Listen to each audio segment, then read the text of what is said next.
अस्सलाम वालेकुम व्यूअर्स, आप डेरा प्रॉपर्टी देख रहे हैं और डेरा प्रॉपर्टी के प्लेटफॉर्म से आज ये एक 4.25 मरले का मकान आपके लिए लाए हैं। सबसे पहले बात करते हैं इसकी लोकेशन के ऊपर। तो ये बस्ती टिवाला हैदरी मस्जिद के साथ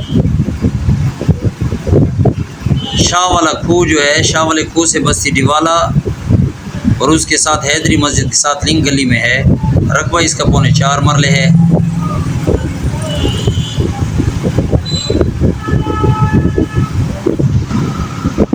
यहाँ मौके के ऊपर गैस पहुंची हुई है, लेकिन इस मकान पे नहीं लगी हुई, लेकिन इस इलाके में गैस है।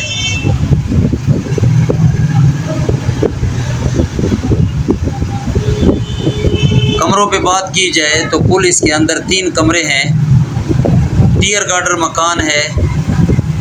2 कमरे और हॉल नीचे हैं और 1 कमरा ऊपर है। ओपन किचन है।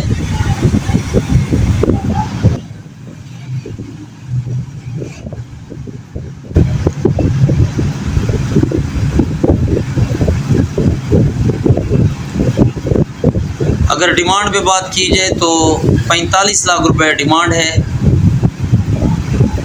सीरियस बायर के लिए थोड़ी बहुत कमी बेशी हो सकती है। सिटी का मकान है।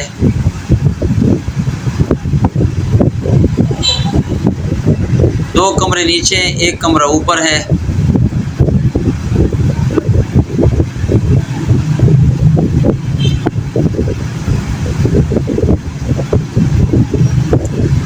स्क्रीन पे आपको नंबर नज़र आ रहा है। मज़ीद मालूमात के लिए दिए गए नंबर पर रब्ता करें। पेज को लाइक कर लें, चैनल को सब्सक्राइब कर लें। अगर आप भी अपनी कोई प्रॉपर्टी सेल आउट करना चाहते हैं तो हमसे रब्ता करें। अल्लाह हाफिज़।